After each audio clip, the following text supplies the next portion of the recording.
Coming up on Roland Martin Unfiltered for Monday, April 8th, 2019. Hello, I'm Robert Patillo, sitting in for Roland, who's on the Tom Jordan Morning Show cruise. The Baltimore City Council calls for embattled Mayor Catherine Pugh to resign. She's embroiled in a scandal where her organization and her businesses have forced the city to buy hundreds of thousands of self-published children's books. Also, Cook County State's Attorney Kim Foxx speaks out about attacks on her handling of the Jussie Smollett case in Chicago. The Chicago Police Union and 30 suburban police chiefs have called on her to step down. She won't. We're going to hear more about that. A suspicious and disturbing pattern of 3 fires at black churches in a parish in Louisiana. We'll talk live with a reporter covering the story. A routine traffic stop in Louisville, Kentucky ends with a black teenager in handcuffs. The video shows the fear young black men face in even seemingly routine interactions with police. There is a lot of concern over this video in the community. The head of the local Urban League joins us. Also, Joe Biden and his hands-on style of campaigning has raised the question of whether the Me Too movement has gone too far. Melody Span Cooper, the owner of radio station WVON in Chicago, thinks it has. She joins us live. It's time to bring the funk on Roland Martin Unfiltered. Let's go. Whatever the biz, he's on it. Whatever it is, he's got the scoop, the fact, the find. And when it breaks, he's right on time and it's rolling. Best believe he's knowing. Putting it down from sports to news to politics. With entertainment just for kicks, he's rolling. It's on go, y'all. It's Roland Martin, yeah. Rolling with Roland now. He's funk, he's fresh, he's real, the best, you know he's Roland Martin now.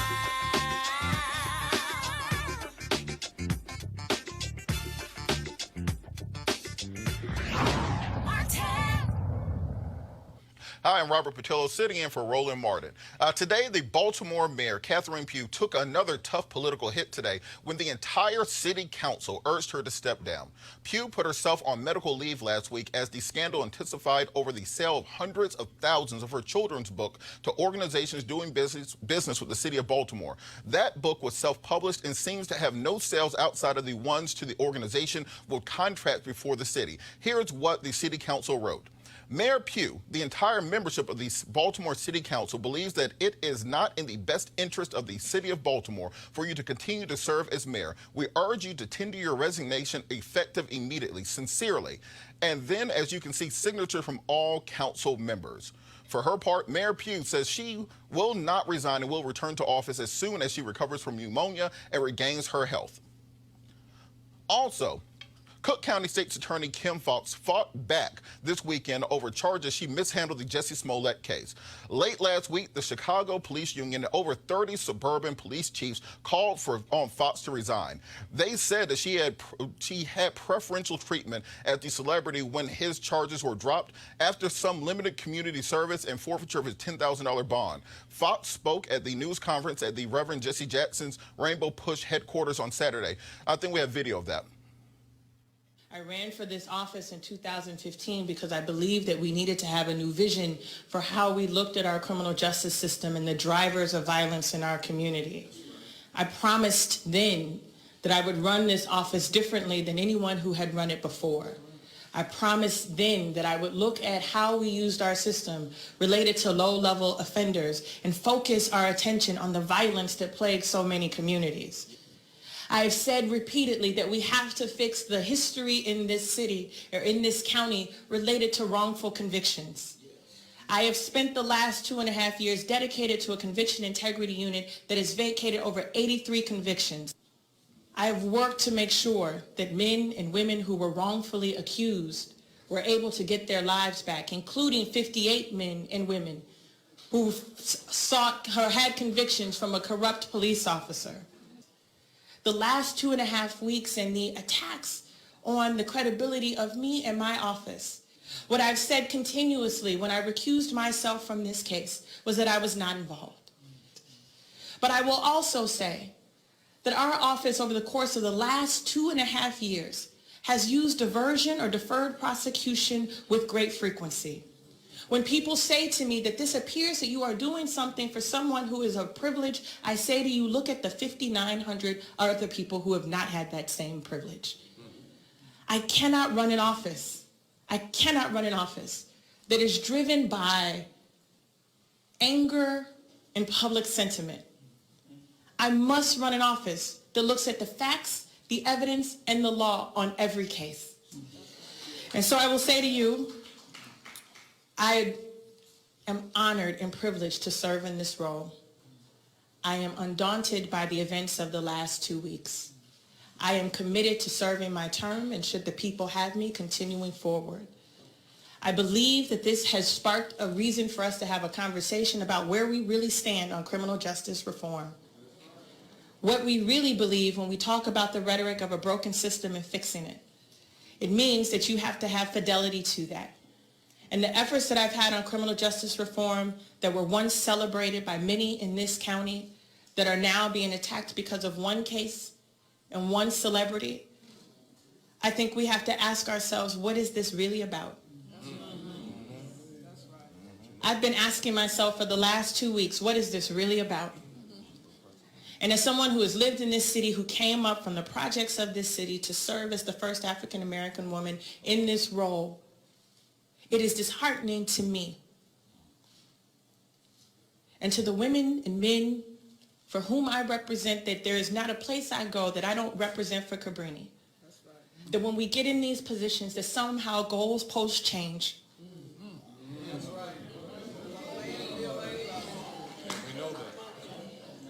Somehow when you do the best and that you put our office on national standards, there are people watching what we're doing in Cook County around criminal justice reform, and yet. So I will tell you that this is personal. It's personal. Joining us today on our panel is Janice Mathis, Executive Director for the National Council of Negro Women, Michael Brown, former Vice Chair of the DNC Finance Committee, and Amisha Cross, a political commentator for Sinclair Broadcast Group. Welcome, everyone. And we're going to toss this to Janice first because you, of course, have worked with Rainbow Push Coalition. You are closely tied to politics in Chicago also. What's your take on this Kim Foxx controversy? Well, actually, as I listened to that, and that was my first time hearing it, I was listening with the ear of a practicing attorney. And nothing is as sacrosanct as prosecutorial discretion. And what strikes me is that, is there a different standard when a prosecutor looks different than the normal, typical prosecutor?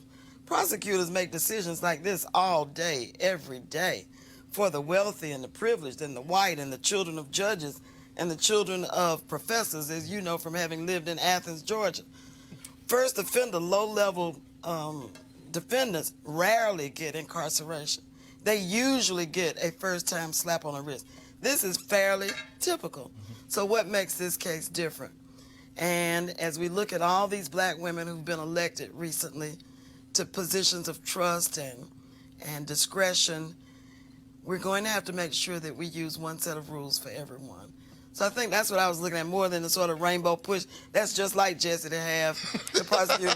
I mean, Kim Foxx, she was at push all the time before she was elected, all the time she was campaigning, as was Barack Obama at push all the time when he was a state senator. So it's not unusual for people to go there, especially when they're in a little bit of trouble. Nothing like having the Godfather of Soul standing there with you when times get a little tough. Misha, you're Chicagoan. What's your take on this? Absolutely. So I've known Kim for a long time, actually worked on her campaign and served on her transition team. I think that, as was previously stated, you have someone who used prosecutorial discretion, who has come out and said there was not enough evidence there to be able to actually prosecute him in that way. So I think that it was very smart. In addition to the fact that there has to be an understanding that the police officers across Cook County, as well as those within CPD themselves, have had a hard line against Kim Foxx since she took that office, in particular because of the extreme changes that she was going to make to the system. Criminal justice reform in Chicago has been a long time coming. Police brutality cases continue to mount, and we know that. We have watched police officers just last week bust down the home of a single mom with 4 kids, weapons drawn on the mom and the children, find out they're at the wrong house. this type of thing happens in Chicago all of the time. In addition to, again, countless cases upon cases of officers getting off, even though we have video evidence and everything else of them committing brutal acts against black men and black women. And Kim Foxx came in with the strategy of cleaning that up. She came in with the strategy of reducing sentencing. She came in looking at a lot of the drug charges and seeing that marijuana was the cause that a lot of and their dreams shattered in the city of Chicago. And I think that for anyone who was a voter in the city who understood what the city looked like before she got there and the work that she's been doing, the move to protect her is very real. Absolutely. And the only time I've ever had a gun pointed to my head in my life was a Chicago police officer right next to the old LA Fitness in Chicago at 47th and right there at 47th and Drexel. So City of Chicago police have more stuff to worry about than Jesse Smollett. Clean up your city and quit worrying about that. Next story, three suspicious fires at black churches in St. Landry Parish in Louisiana. The state's top arson investigators said late last week that they discovered several patterns at the three crime scenes. State Fire Marshal Butch Browning did not explicitly link the three. The churches are St. Mary's Baptist Church in Port Barre, Mount Pleasant Baptist Church, and Greater Union Baptist Church, both in and around Opelousas, Louisiana. Greater Union has served worshipers for over 100 years. Reverend Gerald Toussaint is the pastor of Mount Pleasant and told ABC News that the church is not that building, the church is the people. The burning of the black churches has a long and sordid history in America. During Reconstruction and the Civil Rights Movement, black churches were regularly targeted with bombings, violence, and fire. We all remember that Dylan Roof murdered 9 people at the Mother Emanuel Baptist Church in Charleston, South Carolina, not as well known as the nearly 200 years before Emanuel AME's predecessor had been burned down in 1822. Charleston's white civic leaders feared an insurrection by the city's enslaved residents. Joining us now is Ashley White, a reporter from the Daily Advisor in Lafayette, Louisiana. Miss White, how are you? I'm great. How are you? I'm doing wonderful. So give us some context from on the ground, what exactly these churches meant and what the investigation around it entails. So state authorities have not linked these fires together yet. They've gotten really close to saying that they're linked, that there are patterns between all three of them, but haven't come out right and said it yet. But these churches are really important to these communities. St. Landry Parish is about 40% black, and so these churches mean a lot, and they've been around for a long time. As you were saying, at least 2 of them are 100-year-old churches. And with that, what are people in the community saying about these? Do they think these are just 3 random incidents, or do they see a link between them? The church leaders think that there's a link between them. And I think they're waiting for the authorities to come out and say that. But they're also being really supportive of each other. And the churches that are still standing are opening up their doors to these churches who have been affected by this.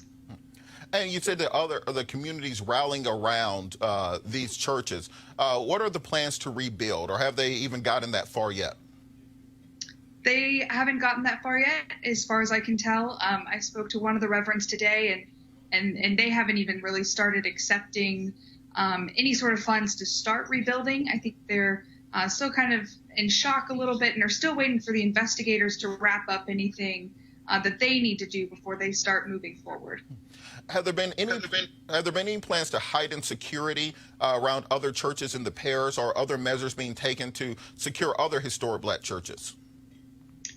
The sheriff in the parish has stepped up patrols in the area, and part of the problem with these churches is that they're in really secluded areas of this parish. So it may have made it a little bit easier for these fires to happen. And other people have suggested to the reverends that they install security systems just to keep an eye on their churches. And you said other churches in the area are opening up their doors to try to bring these parishioners in, get them somewhere to worship. For people who might want to donate or be involved, have they set up any apparatus of that nature, GoFundMe pages, anything like that for people who want to help support these church members? Not yet. I've got in contact with one reverend today and have reached out to the other two to ask them that exact question. And one of them has said that anyone who wants to donate should reach out to him directly. And that is the Reverend at Mount Pleasant Baptist Church. But the other two haven't said anything. And with that, how is the local press working to make sure that the word gets out on this? Because I think part of the vigilance that will come, part of people being able to protect their churches will come from knowing more about this. So how's the local press covering this? We are reaching out to the state authorities, and they're keeping us as much in the loop as they can. We're all keeping in contact with the reverends and seeing what they need and how they're doing on a day-by-day basis. And we're just trying to keep in contact as much as possible, and the state authorities are being as communicative as they can. All right. Well, we want to thank you so much for your vigilance on this story and keep us informed of any new developments, particularly if we determine that these church burnings were linked. Thank you so much, Ms. White. Thanks for having me. All right, we're going to go back to the panel. Michael, what's your take on this? Do you think that there is a connection between these church burnings? I think that's pretty clear. I think the issue is what to do about them and how to keep them from happening. That's the problem. I mean, we know today the Revolutionary Guard in Iran was slapped with the terrorist tag. I don't know how white supremacist groups haven't been slapped with that same tag, because they caused so much more harm in this country recently than anyone with of Arab descent or that's a Muslim. So it seems to me that the playing field is not level, and folks aren't being treated the same. I have no problem if I don't call him I call him 45. If he decides to slap the terrorist tag on that group, fine. So slap the terrorist tag on these white supremacist groups as well. Janice, how would that work? How would we be able to identify kind of an ambiguous idea as being a terrorist group? Because the group, they changed their names, they changed their affiliation, but the same ideology stands. How exactly can we fight back against this rise in white supremacy? You're reminding me of the question that Facebook has been asking themselves for the last month or so, and finally they came down on the right side, that there is no distinction between white supremacy and terrorism and xenophobia. All these philosophies sort of blend together. I tell you, they may not be linked to each other, but I tell you what they are linked to. They all linked to 1600 Pennsylvania Avenue and the sense of permission that people have to express their basest fears and their worst nightmares in action. I have no doubt about it. I think about the work of the Southern Poverty Law Center, and certainly they keep statistics and they keep watch. And we used to have a Justice Department that kept active watch on suspected terrorists, and certainly some of these violent types ought to be on those watch lists as well. And Amisha, it's interesting because these attacks, as we said in the opening, are always linked to black churches because they know that's where we organize. They know that's where the spirit, the heart, the soul of community is. Why do you think these groups are expanding their attacks on black churches at this time?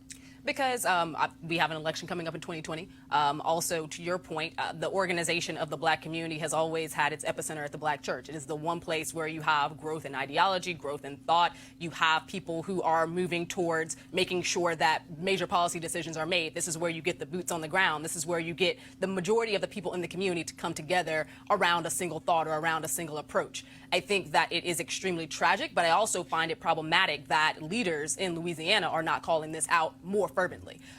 If this had happened and it was another group or another group of individuals, let's say it was the Muslim community, you would hear something that's very different. Jewish community, you would hear something that's very different. When it happens to the black community, it is really shameful that we have, first and foremost, have a president who seemingly carte blanche is okay with this going on. He has not rebuked it in any real form, but he has also given rise to people who already had these innate senses and thoughts amongst themselves, but now feel it necessary to act those out. And I think that as we continue moving forward and watching the rhetoric of this president and this administration continue to go unchecked, you're going to see more issues of violence against African Americans. Well, on that point, Michael, you're a former DNC finance chair. We see a lot of politicians show up at black churches around election season. They'll sit in the pews, they'll shake the tambourine, campaign, they'll kiss the first lady, all those things. But when black churches are getting burnt down, they get very recalcitrant in calling those things out and actually supporting those churches, actually putting police guards around those churches. It shouldn't be the onus just on the churches. If you know these churches are in danger of being attacked by white supremacists, then station some police officers out there. You'll go there to get elected, but for some reason people don't feel the need to go there and address these issues when the church is under attack. How do we fix that? And of course, full disclosure, as a former elected official here in D.C., depending on the pastor, they won't let you come in and out. You got to sit for the whole service. Yes. And hey, so, I paid the love offering. The love offering is real. When you run for office, you get a lot of church. But, you know, I think you're right. There has to be a partnership between the communities, the police departments, the elected officials, and the churches.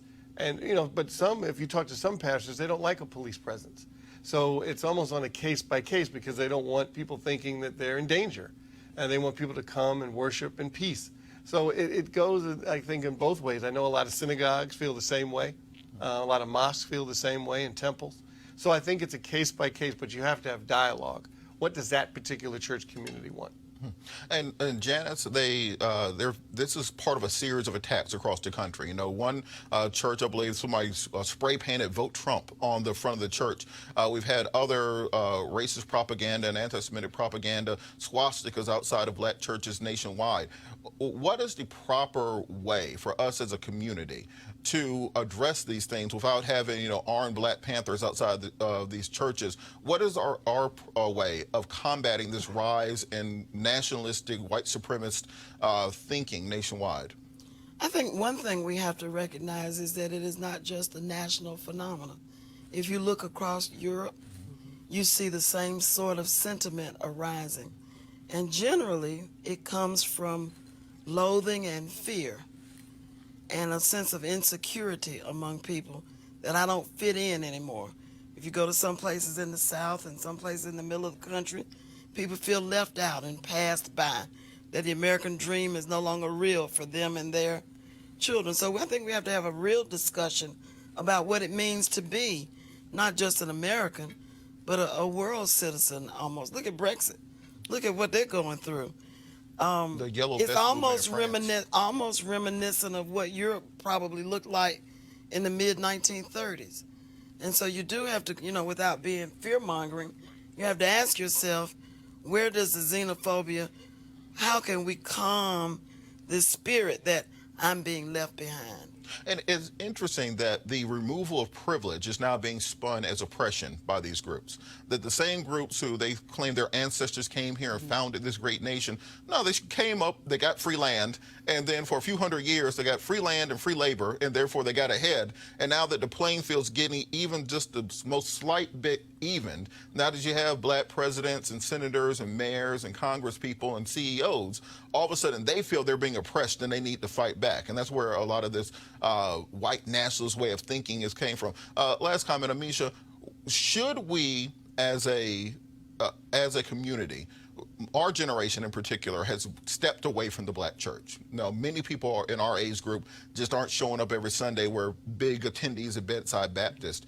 Should there be a re-emphasis on getting young people back into the church and having them support these organizations? I absolutely think that there should, but there also has to be a response from the church to young people's needs. As a millennial, I can say that I grew up in the church with my grandparents, but as an adult, it is very hard. On the south side of Chicago, I see young people who can't find jobs, young people who live in gun and gang violence infested communities, young people who don't have anything to do because the after-school programs have been shut down. The church is not wrapping their arms around those individuals. And to tell young people that you need to go to something and you're watching them not really do anything for this group is a very hard sell. At the end of the day, it can't be that, well, my grandparents went, so the expectation is that I'll go, because that tradition has continued to die. But in addition to that, there also has to be some feedback and some wraparound to these young people who often are lost in things I think the church has historically been able to solve. Yeah, and for some of these pastors, stop wearing $3,000 sneakers during your sermons. Just put that out there. Not a good look for an impoverished community when the pastor's buying, you know, Lamborghinis. Let's just, you know, even it out a little bit. All right, let's take a break. Back with more Roland Martin Unfiltered in just a moment. Hey fam, I want you to like, share, and subscribe to our YouTube channel, youtube.com/Roland S. Martin. And don't forget to turn on your notifications.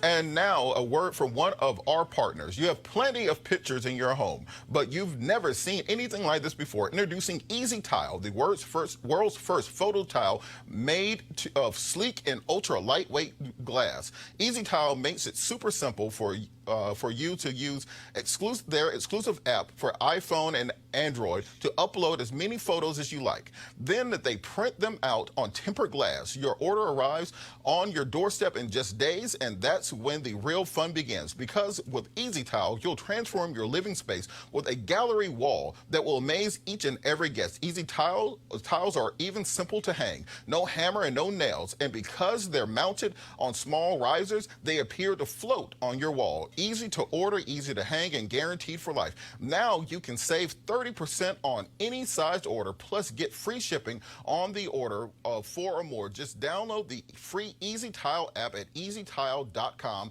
and turn your best memories into beautiful glass wall art. Plus save big now with this special radio offer. That's easytile.com.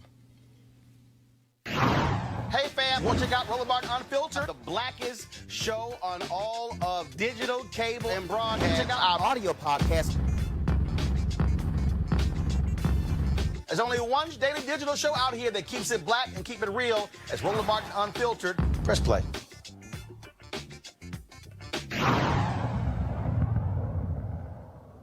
Look, there's no such thing as a routine traffic stop if you are a black man. Going through your mind is a fear that you will be beaten or tased or even shot. Thanks to newly released body cam footage, we can see this all play out for a teenager, Tayon Lee, and his mother in Louisville, Kentucky last summer. He was pulled over for an improper right turn. The body cam footage of nearly 18 minutes long, we have edited down to 6 minutes, but even at that length, you will get the picture of what happened. Let's go to the video. You know what I'm stopping you for? Man, when you turned on here onto Dixie, or 18th Street, you turned in the far left lane, you're supposed to turn in the right lane. So there's 2 lanes. That's the reason why, man. Are there any weapons in your car? No drugs? Awesome, man. Do you have your ID? No, you ain't got any guns, right? You good, brother? That's cool, man. Do me a favor, put your hands on the steering wheel. Yeah, man, do me a favor, grab your phone and your wallet, stick it on the seat. Why? Because I'm telling you, or it's going to fall out when you get out of the vehicle. Why are you taking me out the vehicle? I'll move it up here for you. Mama, they taking me out the vehicle. Don't hop out? Get out of the car. They telling me to get out the car now. And that's the reason why I didn't want anything on you. I don't want to break your phone, brother. Right. You don't have any weapons on you, do you? I don't. No drugs? Nope. Awesome, man. Turn around, put your hands on the car for me. Switch feet. I even did anything. Why are you checking me for? I didn't say you did anything. So you don't have any... Why did you take me out the car? Do you have any drugs, weapons on you? I don't. I told you that when you asked me the first time. I do mine. Okay, awesome. Well, I'm going to make sure you don't have any weapons, okay? No. Yeah. We're allowed to pat you down. Take a step off the vehicle, Why would they pat me down? So you say I can't search. So can I search your car? Yeah. Awesome. Okay. Well, unfortunately, you did a traffic violation right in front of us. Just do me a favor, hang tight. I'm going to talk to my canine partner, okay? Quit doing the clenching your fist thing, too. That's some bullshit, man. What's bullcrap? Fucking only day I got off, I just want to go home. We're allowed to get people out of the car.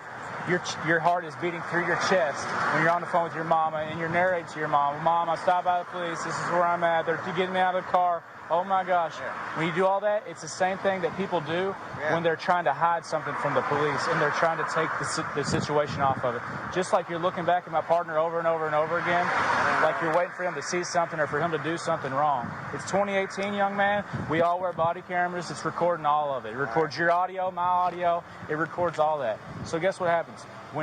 If there was something in that vehicle and we go to trial over it, guess what? The jury your attitude, okay? So bring it down. There's no point in it. We're here for you, man.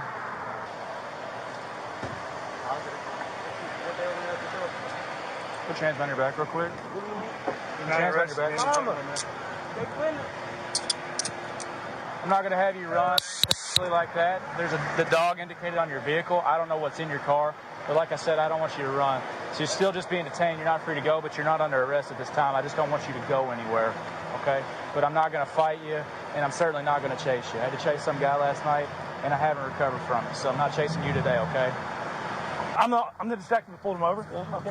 So basically, he committed a traffic violation right in front of me. What did he do? He conducted an improper turn on the 18th Street from Algonquin. I was on the phone with him the whole way. Okay. He said you were following him the whole way. Okay. There was no improper turn. Okay. Well, and he didn't give you. Luckily enough for you, ma'am. Luckily enough for you, everything was captured on body camera. Okay. No, luckily enough for you. Oh, really? But okay. He didn't give you permission. Okay. To search We the don't car. need his permission, Yes, ma'am. you do. We had a positive indication by the K9. Okay.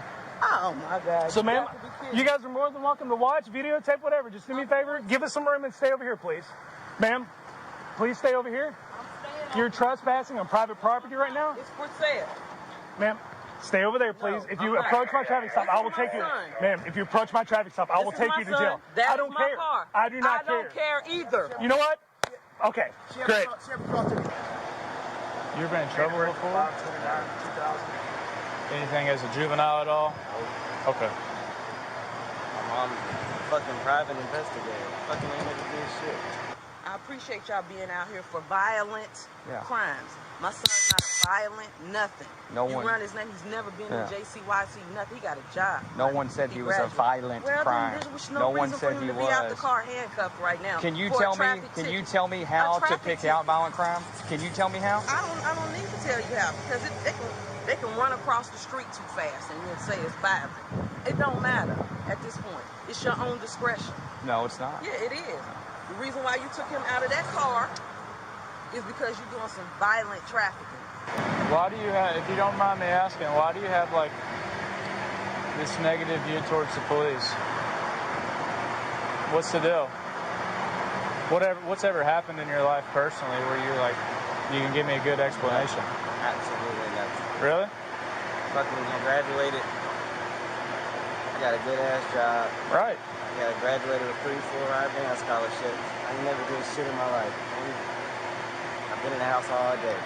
So what's the problem? Like, why are we in this situation? You? Huh? What you mean? We didn't do it. Pull me over? We made a traffic stop for your violation that you did. All right, man. I don't want to talk. And then you went up here with it. Huh? You did the entire time. I just figured I'd try to understand it, but that's fine. Huh? I'll never understand? If I take you out of these handcuffs while he's finishing up, are you going to fight me or run or anything like that? Because initially when we brought you to the back of the car, you're clenching up your fists like you're going to fight or punch or run or whatever. And you've been doing this pacing back and forth thing the entire time. I'll go ahead and take you out of cuffs, but I don't want you to like take off, run into your car or fight me. Is that cool? I know you're mad. It is what it is, but I'll take you out of them since they're a little uncomfortable. Is that cool? Huh? You're gonna take me out of them, man. Is it cool?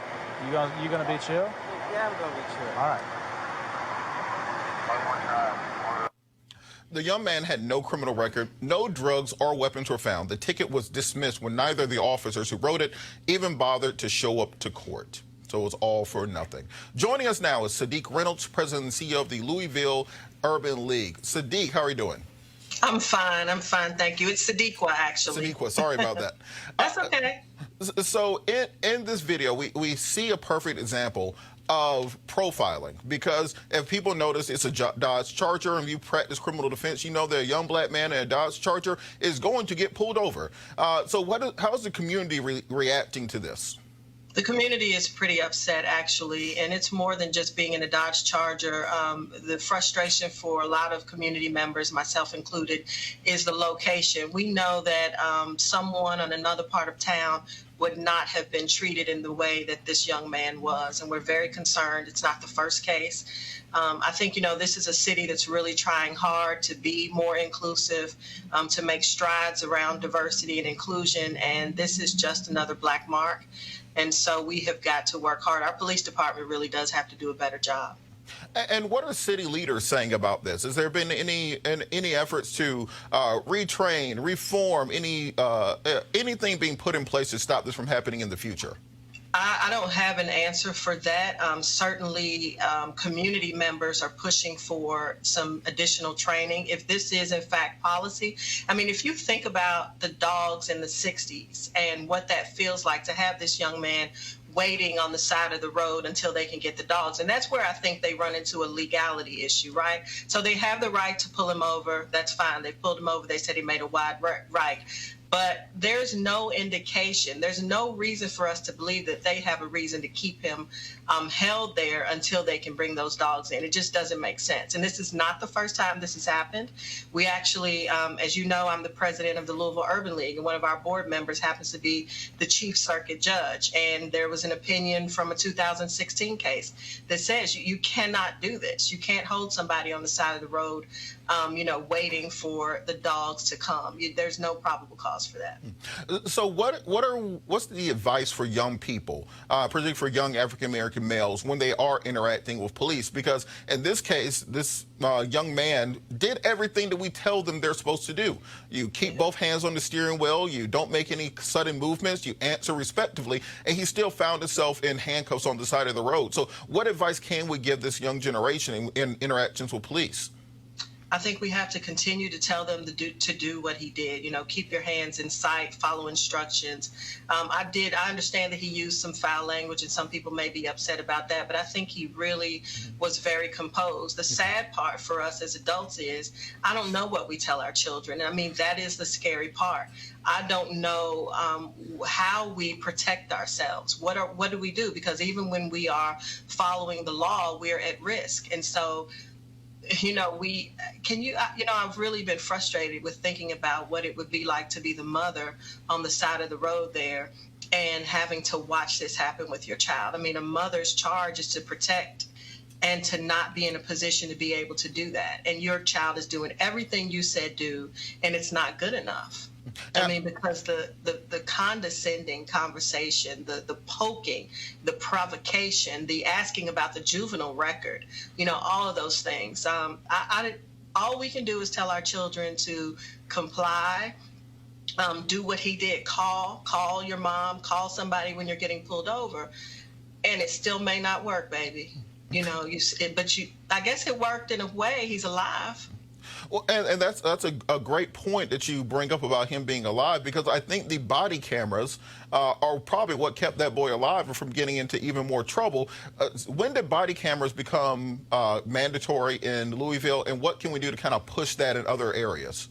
I think we've been using body cameras here for at least 2 years, maybe 2 or 3 years. I'm not sure exactly how long it's been. And what's interesting to me about the body cameras is it seemed as though those officers really thought they were very aware of the cameras, very aware that they were being recorded. And I think they felt very good about their interaction, which I think speaks volumes about the difference in how community feels they should be interacting with police versus how police feel they should be interacting with the community. Body cameras are a good thing, but I also think this country is going to have to be responsive when we see these sort of negative interactions, when we see, this wasn't a shooting, thank God, but we've seen plenty of that, and it's all caught on tape. And so we've got to really make some decisions about how it is that we progress as a country, and certainly Louisville has to make some decisions about what we do moving forward as a city. All right, well, thank you so much for the work you're doing in the community, Ms. Reynolds. And I think it's important to use this as a teaching moment for other police and other jurisdictions to analyze how they interact with young African Americans in this issue of racial profiling. Thank you so much for joining us. Thank you. All right, I want to hop back over to the panel. Amisha, you work intimately with criminal justice reform. Now, I know police officers and police unions who will say they saw nothing wrong with what officers did there. How can we break that divide where officers think that's a completely fine interaction, but we know as a community that chilling that effect that can have on our young people, not just now, but potentially for the rest of that young man's life and for the lives of others? There has to be more training and understanding amongst the police officers themselves as to how they are viewed in the community. I think that from working on both sides of this, with the community as well as with the police officers, there is a huge disconnect among officers themselves about their actions And I don't mean just in terms of police brutality. I mean in terms of their presence, in terms of the way that they speak to young black males, in terms of them automatically viewing them as being guilty of something or having the potential to be violent, even if there's no presence of violence available, just because of the community that they come from or because of the beat that they are actually charged to protect. It's a problem because you often see that these two groups don't necessarily speak to each other. And in the cases that they do, there is automatic blaming. And on the police side of things, it is, well, this many people got shot on this block within a certain length of time, so they feel as though they have to be extremely protective of themselves, even though in many cases they're talking to 13 and 14-year-old kids who are just being kids. And I think that the more that we have those honest communications amongst the two groups, and we also bring the parents in, we also coordinate with the schools, because there has to be a strong recognition that these police are doing the same things in our schools, that we're going to see some resolution to it. But right now, we're just not having as many of those conversations as we should be having, and the ones that we're having aren't necessarily coming out with any concrete resolutions. Janice, you've talked about the overcriminalization of young black males for as long as I've known you. And as I was mentioning earlier, the only time I've ever had a gun put in my head was by a Chicago police officer. I was actually coming back from the law library, took the bus down to Lake Shore and 47th, was walking down at about 12 o'clock at night. It was about maybe 5 degrees, so I had a hoodie on, and next thing you know, I'm on the hood of a Chicago police car with a gun to my head. They searched me and then just sent me about my merry way, and that was it. And so many young men have this interaction, and if you're not in law school, if you're just some dude getting off work, going back home, maybe you don't have that same interaction. Or if you have, a small amount of marijuana on you, the same thing people are making millions of dollars for now, you end up spending the night in the Cook County Jail. How do we fix these structural issues of inequity in the criminal justice system? You put your finger, I think, on the right issue, and that is the structure of things. For example, what difference would it make if individual police officers had to carry liability insurance and didn't have the mantle of respondeat superior or sovereign immunity to protect them? What if, rather than thinking about training, because I'm not sure this is an issue of training, with all due respect. I know we hear that a lot. I think we need to do a better job of screening. There are some people who don't have the temperament or the point of view to be good police officers. They make prejudgments. They've got certain kind of prejudgments about people that makes it impossible for them to be objective. In that video, you could look and see the officer was baiting. He wanted the young man to overreact. The handcuffing was an invitation to overreact rather than de-escalating the situation. You can't train that out of somebody whose attitude is that. So I think on the front end, we need to pay them better. We need to require more of them. They need to carry personal liability insurance so that they have to know that if this happens on your beat and you're not able to comply, then you're going to pay a personal price and not just a price from the law enforcement agency that you work for. But it is a terrible, terrible problem. And Michael, on this point, it seems like there has to be a legislative initiative on this. That often this happens in cities where we have elected officials that depend on our community to get elected, but are very recalcitrant when it comes to actually putting policies in place out of fear of the police union. We saw with Kim Foxx earlier, fear of being criticized and dragged through the mud in the media. How can we get our politicians to take this issue as seriously as any other issue? Well, first of all, I co-sign with everything that the previous guest said. I think she said it eloquently and perfectly. I also want to commend the young man because with a parent with sons, that's exactly what I taught him, and he did exactly what you're supposed to do. And it still didn't quite work out, except for, as she mentioned, he's alive. So it worked out. Cameras certainly are helpful, but we've also seen cameras and videos that are rolling when bad things happen. So that's not always it helps. Certainly in this case it did. It's a great deterrent. Legislatively, the reason it's difficult, yes, police union, as you mentioned, is part of it. But it's also part of it as cities now are are gentrifying. And you have this clash between kind of the new, in most cities you have kind of old white communities with money. Now you have cities where kind of young millennials are moving in and forcing African-American families out. And so you have this clash. So legislatively, yeah, it's not just the police union, it's also people that want to have a safe city.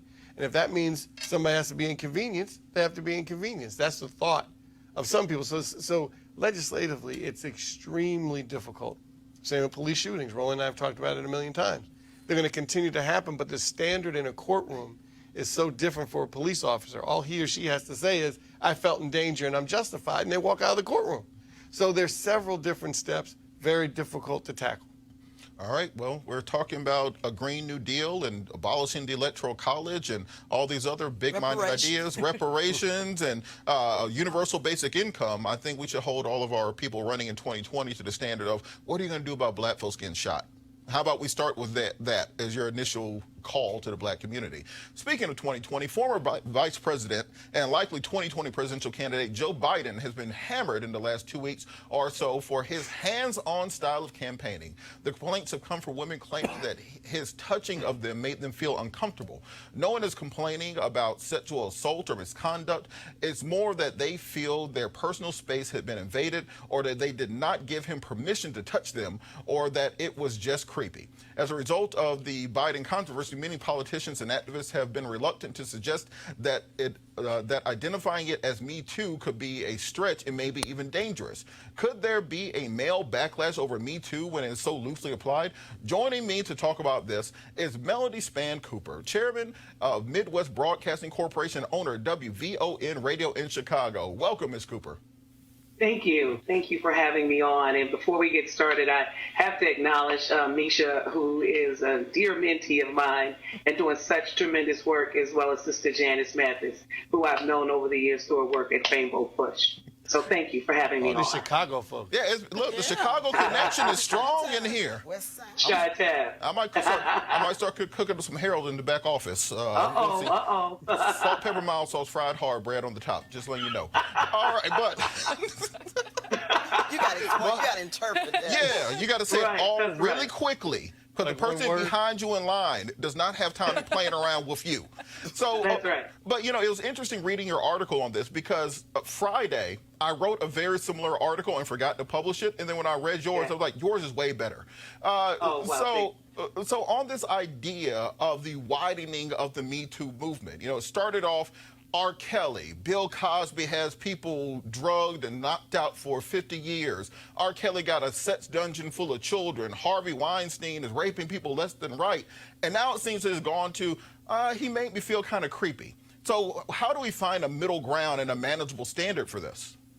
Well, we have to do that. I actually wrote the article based on, even before all of this happened, with the exception of Bill Cosby and Harvey Weinstein. I'm writing a book called The Girlfriend's Guide to Closing the Deal.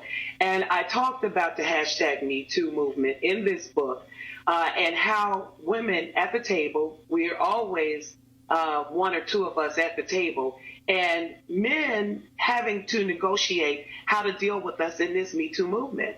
I actually started walking in rooms with gentlemen I've known for years, and they are extending their hands for a handshake versus the hug that we used to get, because we know one another and because we like one another, we care about one another.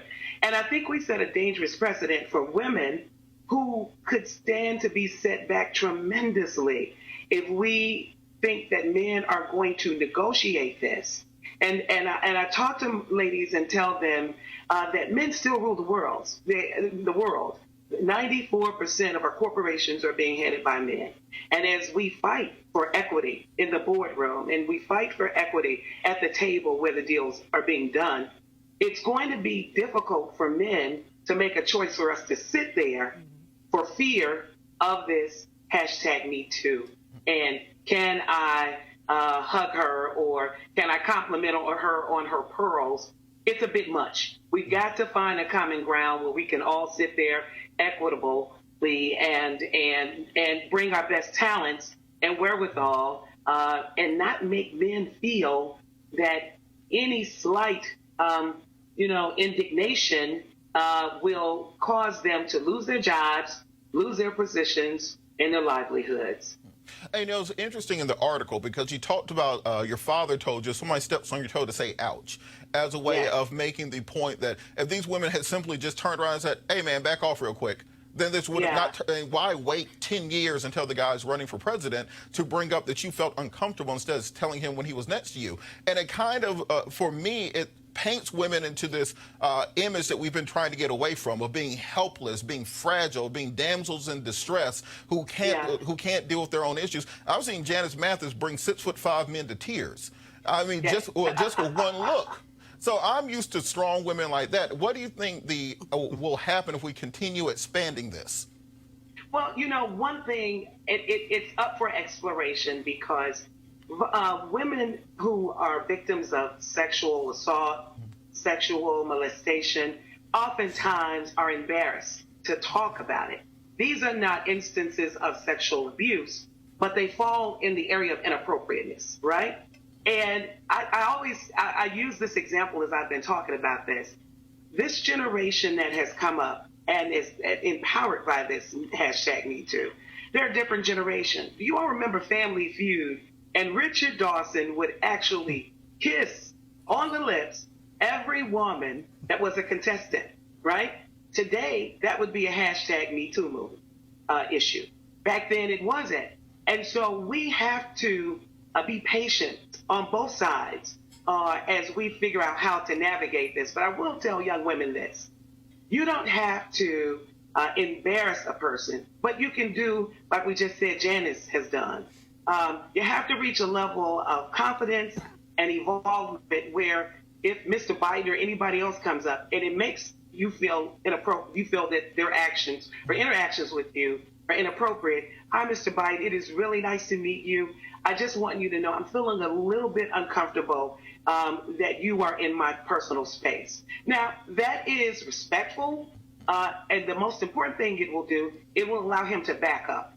And it will allow him to keep his job, continue to run for president of the United States without making it this big national attention. Women, we have to, if we're going to be in control, if we're going to be empowered, then we have to have that in every part of our being and not be afraid to honor our personal space and let people know that when they step on our toe, we're in pain. And just yell, ouch, like my dad said. All right, great article. We look forward to the book coming out. Thank you so much for joining us today. Thank you for having me. Thanks. We're going to go back to our panel. We're going to start with Janice, because you've been navigating this male-dominated world for the majority of your career, and you started out before there was this this extra emphasis on appropriateness, and particularly in the church and civil rights organizations, we see all sorts of inappropriate things happening. So how do we balance the sins of what were, but not overreact to things now where every single slight is considered a Me Too moment? I think Melody put her hands on it, and it's about balance. And it's about being confident enough and assured enough that the society will back you up to be able to say, no, you know, I'd really prefer that you call me Janice. And it's also about, you know, sometimes we as women want to have it both ways. We want to be dainty and attractive and submissive because we think that's sexy or whatever, appealing. But we also don't want to be taken advantage of. And so you have to pick your spots, I think, so that when you're in a business environment, don't be laughing and grinning and carrying on and acting like it's all right sometimes, and then go home and tell your girlfriend how creepy it was. If it was creepy, say so. He'll get over it. And then be authentic. I think, what do y'all say? Keep it 100. keep it real, and then generally you're on safe ground. But I, for one, am delighted that young women are able, and older women, whoever, are able to express when they feel discomfort. Because I grew up in an era, I kept something heavy on my desk. So if somebody came around my desk, I could club them with it. And I didn't tell my dad because he'd have killed him. And, you know, so I'm glad the young women now have more options than something heavy on their desk. I'm telling y'all, Candace made a 6'5" man cry right in front of me when I was 19. Broke him down to the cellular level. And Amisha, you're navigating this this world now in politics and in media. But do you think there will be what they're calling a man lash, where men backlash and just say, you know what? if I can't shake your hand, if I got to be on eggshells around you because I'm going to get on the cover of Time magazine, if I say hi to you, you're not coming to drinks, you're not coming to happy hour, you're not coming to the cigar bar, you're not coming to the golf course with us, and women miss out on opportunities because of that.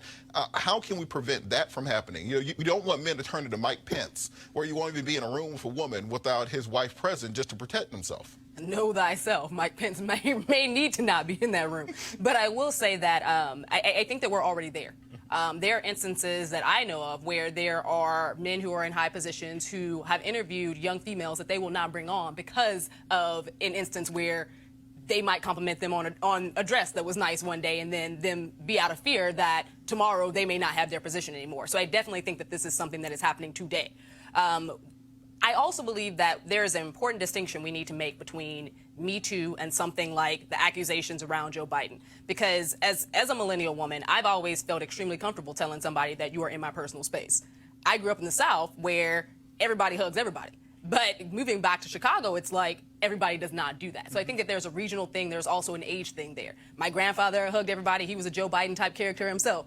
I grew up seeing that. But I will say that in a workplace, to Ms. Janice's point earlier, there are young women and women who aren't so young who smile, who are a little bit more outgoing in things, and it seems like they're a little bit more welcoming to that type of behavior. So when you're that person and it's received in that way and that person is returning it to you, it is very confusing to me that a few days later or a few years later, you come back and now this is a problem, when at the time, it didn't seem to be a problem for either of the parties. Right. So I think that there has to be that distinction as well. All right, quick comment from Mike on this. How have you modulated your behavior out of fear of Me Too accusation? Well, first, full disclosure, Vice President taught me in law school, so...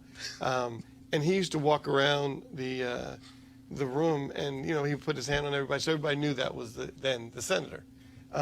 It doesn't excuse it. I have to commend the women that came out because they didn't take it to the next step of feeling harassed or assaulted. They told the truth, and that also helps in this kind of whole environment of everything so in a microwave oven of politics and ugliness. They said, you know what? It was just creepy. I just wanted the world to know it was creepy. I felt uncomfortable. And to the Vice President's credit, he came out with his video. I don't know, and I don't know if the joke at the speech the next day was helpful, but I thought his video was right on point. And I think when folks ask the Vice President to say sorry, man or woman, it is very difficult to find a politician that says sorry. Because once you say sorry that first time, then no matter what mistake you make, you get sorry, and it kind of keeps going. So I get that.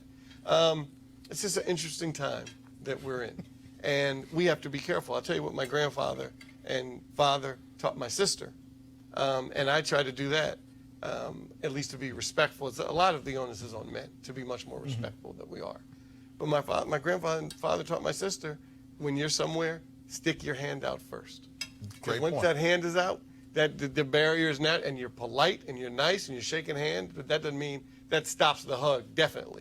So anyway, I think there are different ways people can approach defense things. mechanisms. And then same thing. So when I was going in a room, and I'm one of those kind of huggy people, not anymore. I can't be. Yeah, it changes the way you act. Change. So now if a woman sticks her hand out, or I'll put my hand out first. And if she says, Michael, I can't believe you're not hugging me. It happened the other night. Well, you don't know me anymore. So then I did. Or what you do, you have a signed release and a notary public with you to consent to the hug that you're about to take part in. You keep it in file. All right, we're about to go to a quick break.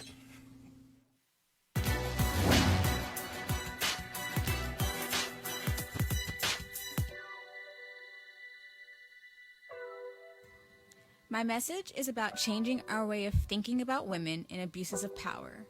Law professor Anita Hill.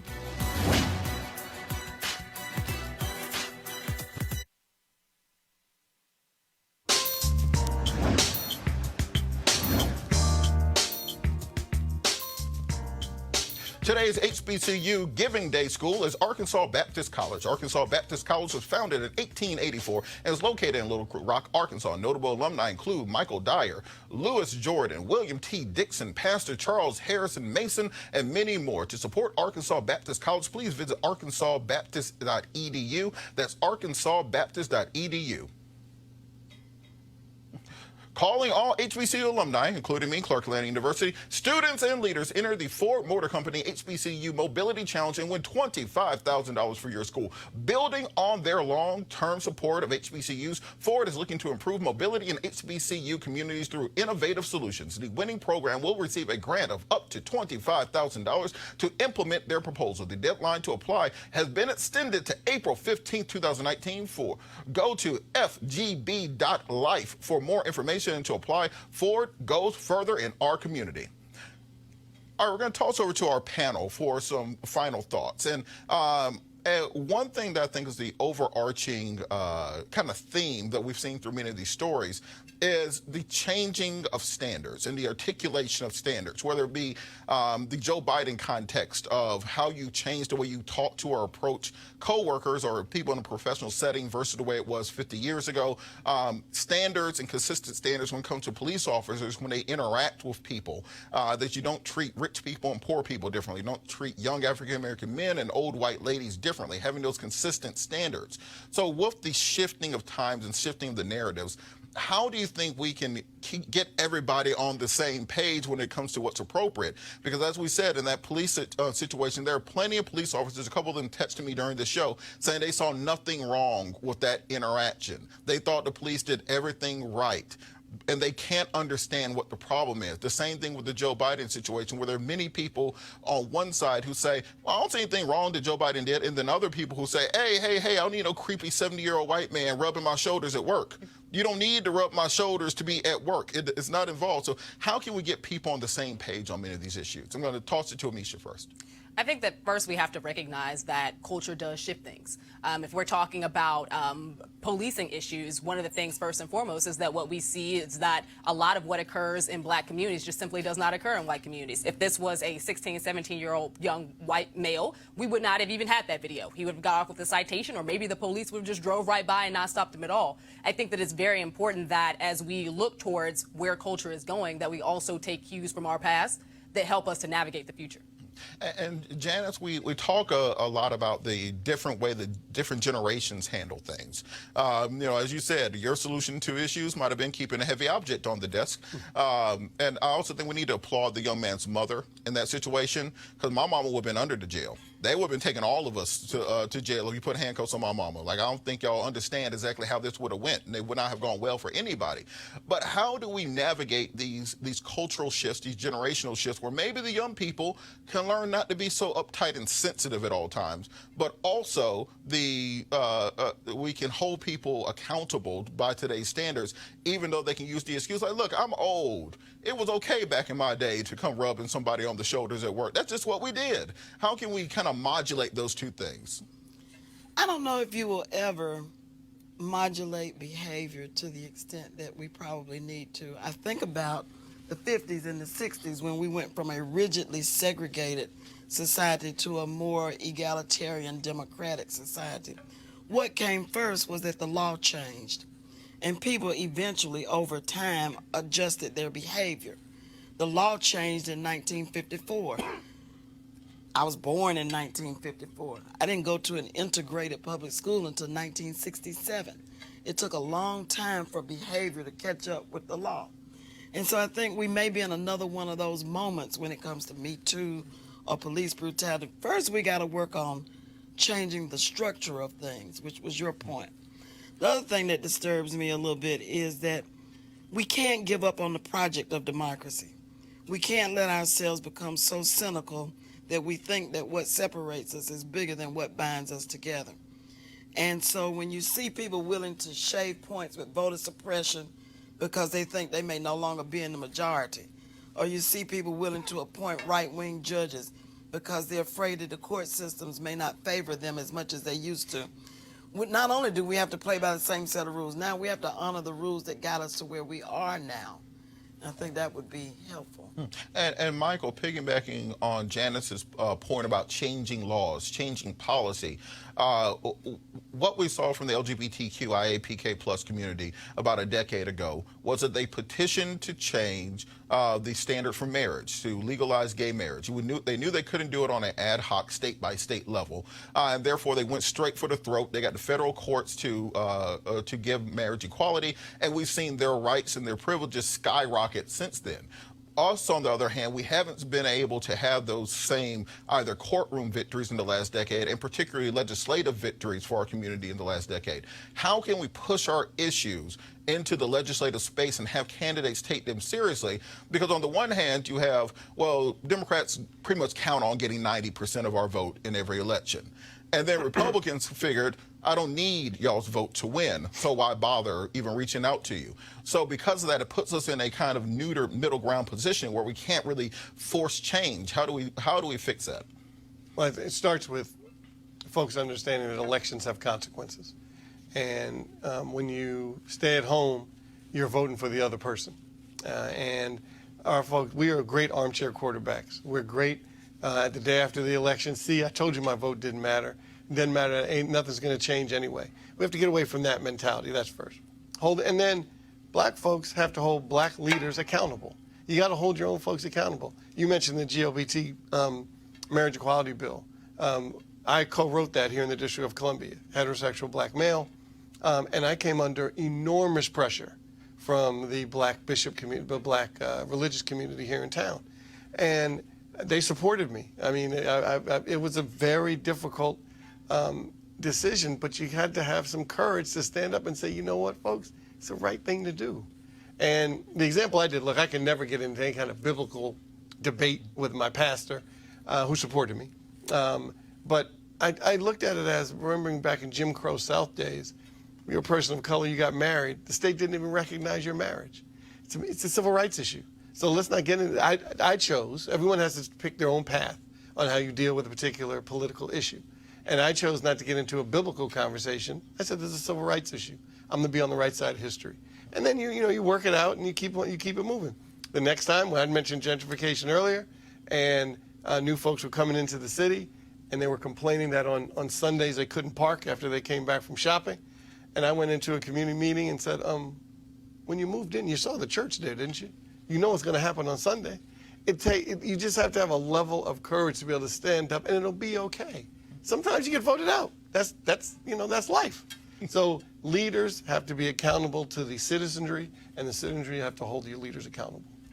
All right. Yeah, and you make a great point on that, because part of the issue of accountability is that when you have folks who have been in office 20, 30, 40 years, they stop being so accountable to the voters and become more accountable to the donors. They become more accountable to their committee positions or to what subcommittee they're going to sit on. You know, we saw last week where the House Democrats said any firm that works with insurgent or candidates who are going to challenge incumbents will no longer be able to do campaign work with the DCCC.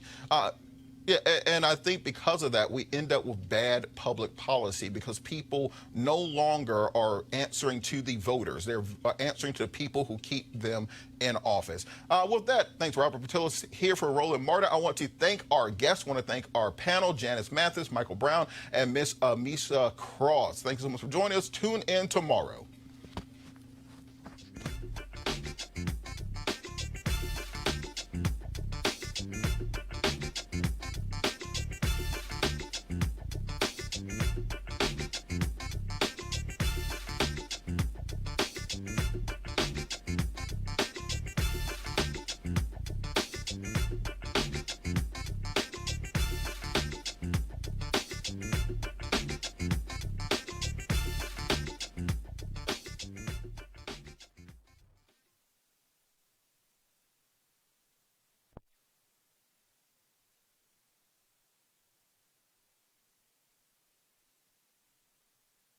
You want to check out Roland Martin Unfiltered?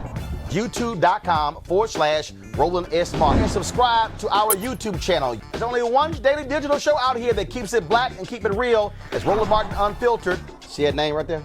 Roland Martin Unfiltered. Like, share, and subscribe to our YouTube channel. That's YouTube.com/Roland S. Martin. And don't forget to turn on your notifications so when we go live, you'll know it. Hey fam, want to check out Roland Martin Unfiltered, the blackest show on all of digital, cable, and broadcast. Check out our audio podcast. There's only one daily digital show out here that keeps it black and keep it real. It's Roland Martin Unfiltered. Press play. You want to support Roland Martin Unfiltered?